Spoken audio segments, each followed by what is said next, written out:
Samuel. God helps Abigail make peace. Live in harmony with one another. Do not be too proud to enjoy the company of ordinary people. And don't think you know it all. Romans 12, verse 16.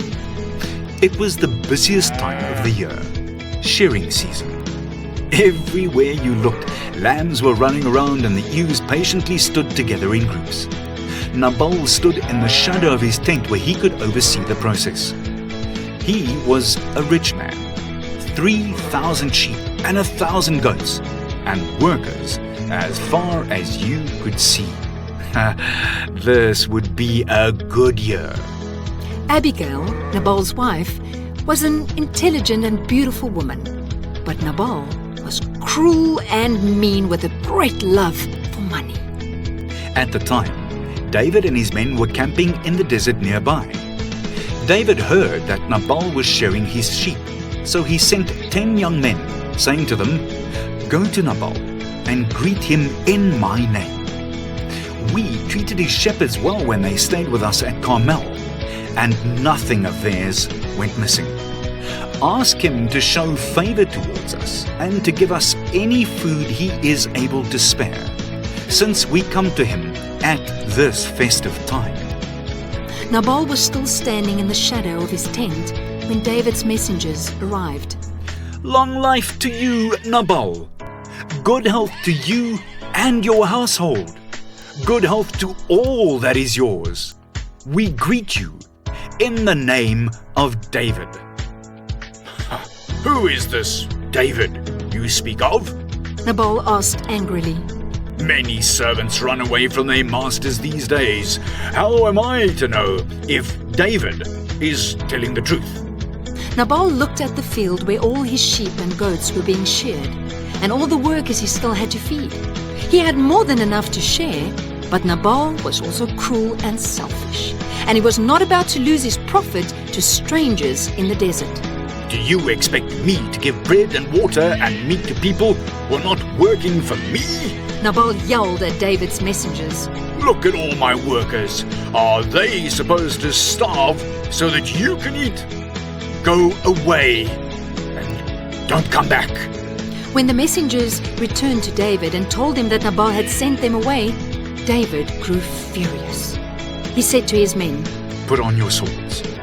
We took care of those shepherds and guarded them against thieves, and this is how Nabal repays our kindness. Surely we will bring disaster upon Nabal and his whole household."